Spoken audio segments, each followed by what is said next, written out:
Good morning dear student. Online teaching में आप सभी बच्चों का स्वागत है। बच्चों, हम कर्मवीर नामक कविता पढ़ रहे थे जिसमें हमने जाना कि कर्मठता जो है वो उन्नति का मूल मंत्र है। यानी यदि आदमी को, व्यक्ति को अपनी सफलताओं को प्राप्त करना है तो उसको कर्म करना बहुत ज़रूरी है। उसमें आने वाली चुनौतियों का हमें किस किस तरीके से सामना करना है, कैसे अपने जीवन को व्यतीत करना है, हमने इसमें पढ़ा।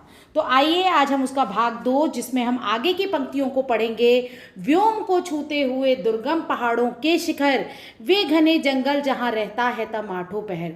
यानी जो कर्मठ व्यक्ति होता है वो पहाड़ों के जो शिखर यानी उनकी जो सबसे ऊंची चोटी होती है वहाँ पर पहुँचता है। घने जंगल जहाँ पर चारों तरफ अंधकार ही अंधकार है वहाँ पर भी वो अपना रास्ता बना लेता है, वहाँ पर भी वो ठहर सकता है, उन ऊंचाइयों को छू सकता है, उस घने जंगल के अंधकार को दूर कर सकता है। सिर्फ किसकी वजह से? अपनी कर्मठता की वजह से। गरजते जल राशि की उठती हुई ऊंची लहर, आग की भयदायिनी फैली दिशाओं में लपट। भयदायिनी यानी डरा देने वाली। जब आग बहुत ज़्यादा बढ़ जाए तो वो ऐसा लगता है, डराने लगती है, ठीक है। और गरजते जल राशि की उठती हुई ऊंची, यानी जो गरज के साथ जो जल है वो जब ऊंचाइयों की तरफ बढ़ता है, उसकी जो लहरें बढ़ती हैं, वो भी कर्मठ व्यक्तियों के जो कहना चाहिए कि उनके पद को हिला नहीं पाती हैं। यानी कर्मठ व्यक्ति सिर्फ और सिर्फ अपने कर्म में, चाहे कितनी भी परेशानियां आए, वो अपने कर्म को महत्व देता है, ठीक है। इसके आगे की पंक्तियां इस प्रकार हैं। यह कपा सकती कभी जिसके कलेजे को नहीं, भूल कर भी वह नहीं नाकाम रहता है कहीं। यानी यहाँ पर बात क्या की गई है?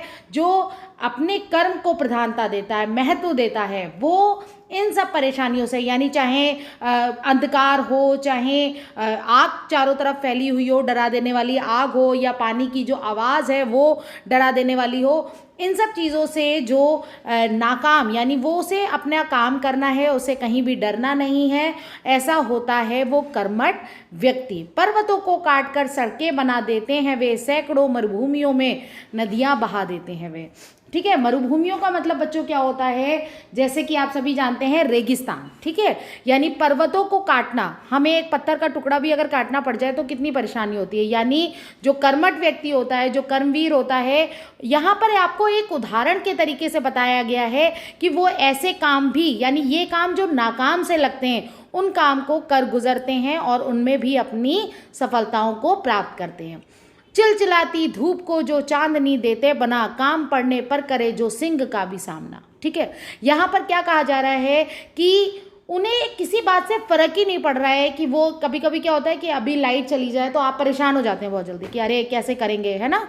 उन पर इन सब चीज़ों का प्रभाव ही नहीं पड़ता कि उनके सामने कौन खड़ा है, क्या कर रहे हैं, कौन सी परिस्थितियाँ आ रही हैं, वो इन सब चीज़ों का फर्क उन व्यक्तियों पर नहीं पड़ता।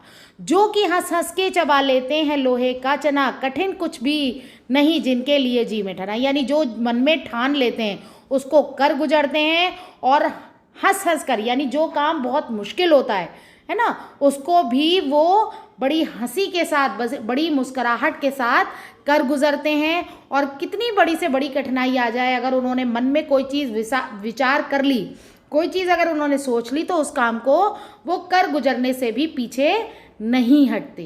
काम को आरंभ करके यो नहीं जो छोड़ते, सामना करके नहीं जो भूल कर मुंह मोड़ते।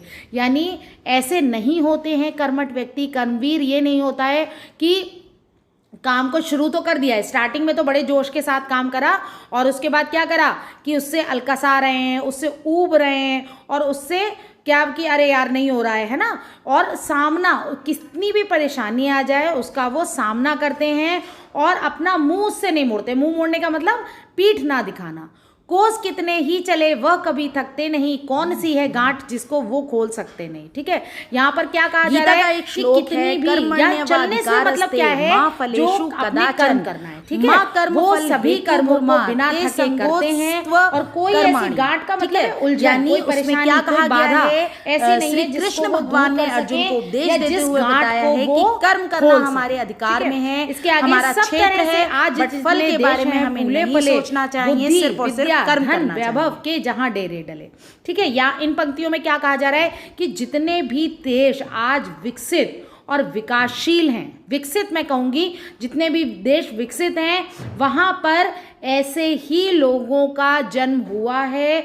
वहाँ पर मतलब लोगों के द्वारा, अगर देश की मैं बात करूँ तो देश लोगों से बनता है, देश लोगों के द्वारा फलता फूलता है। जब वो तरक्की करते हैं तो हमारा देश भी तरक्की करता है। वे बनाने से उन्हीं के बन गए इतने भले, वे सभी हैं हाथ से ऐसे सपूतों के पले। यानी ऐसे सपूत, ऐसे लोगों के घर में अगर कोई पलेगा बढ़ेगा, कहते हैं ना जैसा व्यक्ति का आसपास का एटमॉस्फेयर होता है वैसे ही उसका व्यवहार हो जाता है। यानी जो ऐसे बुद्धिमान, विद्यावान, धनवान, वैभवशाली लोग हैं वो ऐसे ही सपूतों के घर में पले हैं जिससे कि वो भी तरक्की कर रहे हैं। लोग जब ऐसे समय पाकर जन्म लेंगे कभी, देश की और जाति की होगी भलाई भी तभी। यानी जब ऐसे लोगों का जन्म होगा जो कि कर्मठ होंगे, ठीक है, यहाँ कर्मठता पर विशेष जोर दिया गया है कि हमें दृढ़ निश्चयी होना है, कर्मठ होना है, साहसी होना है, समय की के चीज़ों को समझना है और तभी हम दूसरों की और अपनी भलाई कर सकते हैं। तो जैसा कि आपने इस कविता के माध्यम से समझा, जो कविता आपको बताने का प्रयास कर रही है वो मैं आपको कम से कम शब्दों में बता दूं कि आपकी अगर मैं बात करूं, यानी विद्यार्थियों का कर्मठ होना और कर्मवीर होना बहुत ज़रूरी है। तभी वे अपनी, चाहे वो किसी भी क्षेत्र में हो, तरक्की तभी आप हासिल कर सकते हैं जब आप अपने जीवन में आने वाली कठिनाइयों से ना डरें, उनका सामना करें, काम से जी ना चुराएं, अपने समय को बर्बाद ना करें। तो ये आपको इसके माध्यम से समझाया गया है। धन्यवाद।